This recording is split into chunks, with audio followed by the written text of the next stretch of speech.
welcome to the show. Again, we thank God you can view the show, whether it's in your living room, your bedroom, your kitchen, or any other area in your home. We're excited to bring you DAP Ministry present. We're excited about the information you're going to receive. I want to say to you, if you haven't been down to the Lower Night Walk, go down there. I think this week I've been down there at least twice, and I'll talk a little bit about one of the reasons why I went down. But I always go down there for family and friends and other events that take place down in the Lower Night Walk. Tell the friends and tourists that will come down there, go down and see that devastation, but realize the restoration that is taking place. The streets are getting a little bit better, I can tell you. We have bad streets all over, but I can tell you we have craters in the Lower Ninth Ward. I'm not talking about what somebody told me. I'm talking about from personal experience. Again, I got some more information about. We're blessed that we have more airing time starting on Mondays. Our show airs at 5:30 p.m. on Tuesday, 5 o'clock p.m. and on Fridays 8 a.m. and 8 p.m. And on Sundays our regular time is 6:30 a.m. and 6:30 p.m. We're excited about more airing time that you can see the show and encourage us. Need to email us or give us a call, you can do that. So, but we're excited about the guest that we have on the show. He comes in the person of Dr. Danna, Andrus, and well, I know about radio, 9:40 a.m. He's going to give us the time that he airs, but I know him as Dr. Truth, and I'm excited to hear about, because I listen to his show on the radio every now and then. I have an opportunity. I know he comes on Sundays because I just happen to be driving on the street and heard his program. Dr. Andrus, always good to hear. Oh, it's a pleasure. I see you in person, man. Thank you so much. You don't really remember me, but over 20 years ago, you did a workshop at Central Missionary Baptist Church on Alamo Street. And it impacted my life because it was for the youth, and the information that you gave to the youth, and then the demonstration was so outstanding. Thank you. That it led to, man, this some good stuff, man. Mm-hmm. So I know you've been doing. I mean, you at that time it's like a hero. I think you used to have the costume. You had respect to man. Yeah. It was powerful. It was powerful, but I guess the costume gets your attention, but the most important thing was the information. Yes. Information. I mean, powerful information. You dealt with the young men, and you definitely dealt with the young women. Yes. Again, it's a pleasure to have you on the show. I think we're mutual friends. We know somebody that know both of us, and we want to throw a shout out to him. He can't be here because of his job constraints. The Reverend Darrell Smith, also known as DK Smith. That's it. That's our boy. 940 on the radio dial. He comes on at 3 p.m. every day. But again, let's talk about what you've been doing. I know you're on the radio, and I know you're still going from churches and schools, but tell us what you've been doing. Well, Truth Link 2150 Incorporated, that's the parent organization, and it's a 501c3 nonprofit organization. From there, that's where everything was born. We're all over the country now. I think when we met some years ago, when we both had black hair and we had a full head of hair, but like I tell people, through many dangers, toils, and snares, we're still here doing what God has called us to do. So it's so good to see you again. And, since then we've created the Deputy Program, which is direct, effective, positive, uplifting of today's youth. That's when we go into the churches and school. We put the military outfit on. Since, I did the 4 years in the Army, 3 years in the Air Force, and 8 years in the Marine Corps. Are you serious? Yes, sir. I served my country well. That's why I told the children. When I was serving post-Vietnam, I recognized that there was a bigger war going on right in the streets of New Orleans. And I said, once I retire that uniform, I will resurrect that uniform, but this time for a more local experience. And so that's what we've been doing. And then, of course, like you said, we're on WYLD from 10:30 to 11 o'clock. That's Center in Truth Ministries, where myself and Lady Truth, my wife, Kendra Andrus, we come on and we really give an impacting word to our community. So, and it's good because it's on at 10:30. It catches the people that's going to church and then those that's leaving church. So we have a good time to come on. So just turn on WYOD and hear a rhema word from the Lord. So we thankful for that. And then of course now we've written a couple of books, and one in particular, Man in the Hood. And from Man in the Hood, actually, that's this book here. And with this book, this is the one that we put together, and now we have a conference coming. And it's called the Real Men Conference, and it's on the 9th of June. I don't want to take too much away from giving more information out of the book, but just that caption of saying, when you say Man in the Hood, my mind went straight to neighborhood. Right, neighborhood. It goes to two places.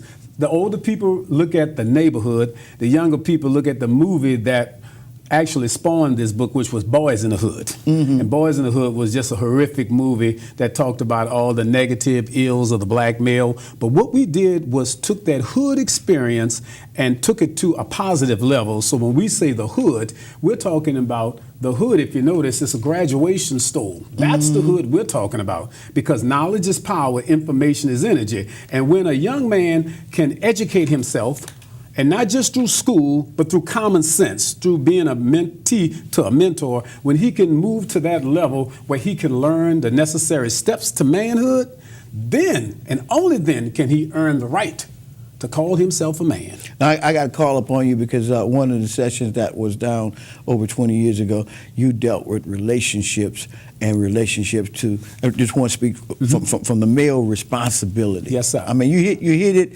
that some of the kids in the church, they may be giggling and laughing, but they didn't understand the reality of what you were saying, and say, right now you're young. Yes. And so you need to have a pathway that you can understand you're going to be old. Yes, so sir. What legacy are you building? What legacy are you leaving? And you know, just talk a little bit about that, because well, you said something real important, because the first L is life. Okay, you gave this child life. I mean, that's wonderful, that's great, but that's not all to it. After life, you have to be there to guide this child through, and that's called leadership. See, in other words, for a boy to be a man, he has to see a man. He can't be what he don't see. And I always ask the young men today, especially the ones in their 20s and whatever, you're gonna have a daughter one day, and I need to ask yourself this $10 million question. Would you want your daughter to date a man like you? That's scary. Oh, let me say that again, Pastor. Would you? I feel a praise coming. Would you want your daughter to date a man like you? And you're asking a 20-year-old that. I'm asking a 20-year-old. Because guess what? 20-year-old, I think. Because you know where he is at that point. And that really makes them listen, because now you're talking double standards. You want your daughter to deal with a high-quality man, but instead you want to be somebody, you know, that's a delinquent, or somebody that's doing all the negative Irresponsible? things. Irresponsible. There you go. So when I do that, you know, that really wakes them up and whatever. But once you gave this child life, then be there for leadership, because after that, when the sun sets on you, then they fall back on the legacy that you left. I think you said it in that presentation. It doesn't take a man to make a baby. That's right. Because boys can make babies. That's right. But it takes a man to raise that child. I always tell myself, anybody can make a baby. The dogs do it, the cows do it, the pigs do it, the cats, everybody, anything can reproduce. But you want to impress me? Take what you made, stay there with that, and grow that situation, because children don't want to just grow up, they want to be raised up, which means you have to be there, mounting them up and holding them up, leading them in the direction that the Lord would have them to be. Because see, God is going to guide them, but we need you to hold them up. And so when we do that, and I think on the 9th of June, when we do our Real Men's Conference, that's one of the things that we're going to focus on, and we're going to bring that from 5 or 6 different perspectives. We're going to talk about the physical man, his body, why it's so important to keep his temple clean. Because what happens is that, and I think we all find out once we get our age, that here it is, we're at the age over 50, and all of a sudden we're getting all this spirituality and all this intellect, but unfortunately, because of choices that we made when we were young with our body, the temple can no longer hold us up. So now all these choices and stuff. Good ideas. Come on, and that's something. It sounds like I got good ideas. And so what happened? I can't bring it. I can't bring it because I can't even get up out the chair and whatever. So I thank God that now today,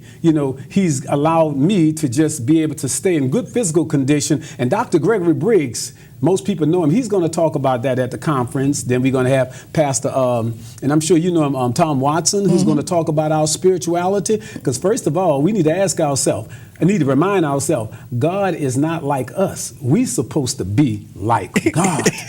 Because we're made in His image after His likeness. You're powerful in your statement in saying that imagery is everything. 90% of the game. I got to get you.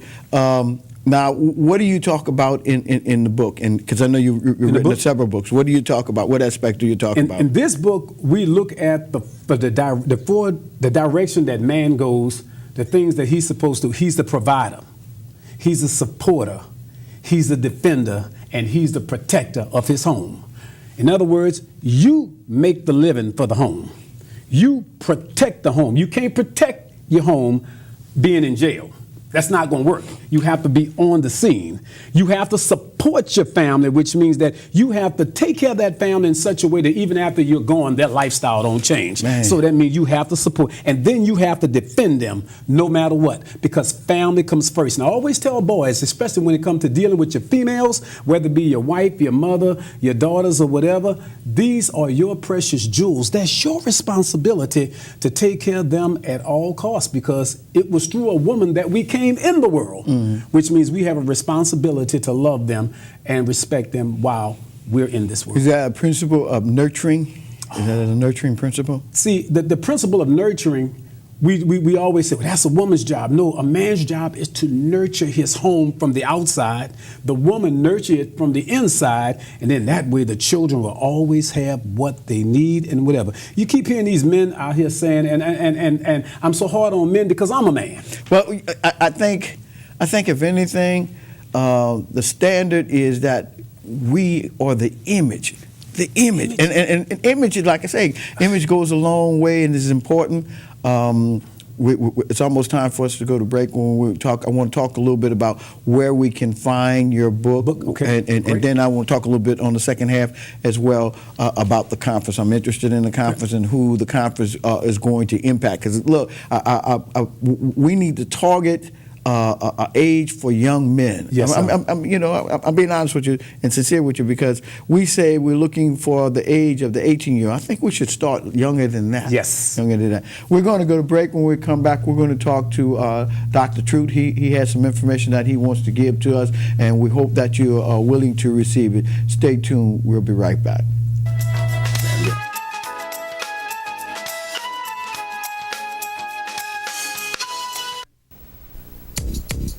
Poor nutrition today will increase Sarah's chances of anemia, add to her healthcare costs, sick days, even stunt her ability to learn.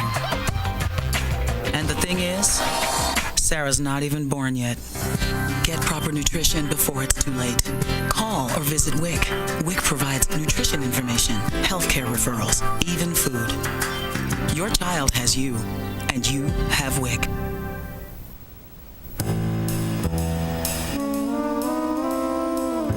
Mrs. Johnson, good to see you again. This is Mike. You can trust him. He looks just like you.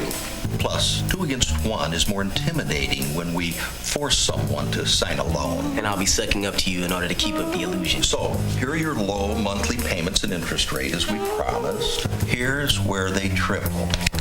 The rest of this stuff, don't think a lawyer can read this. It protects us. Make sure we get your home when you can't pay us back. Such a lovely house. Yeah. But don't worry. We're going to sell you credit life insurance. You don't really need it, but... Puts lots of cash in our pockets. You look nervous. We better hurry and get you to sign. Or I'll pretend to ruin your credit with one phone call. Predatory lenders are never this easy to spot. Call us and protect yourself with the facts.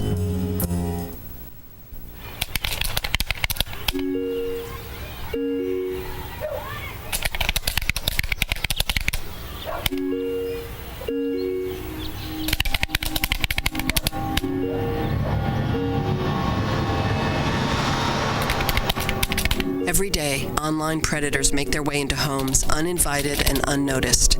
Help delete online predators. To learn what you can do to protect your kids' online life, visit cybertipline.com.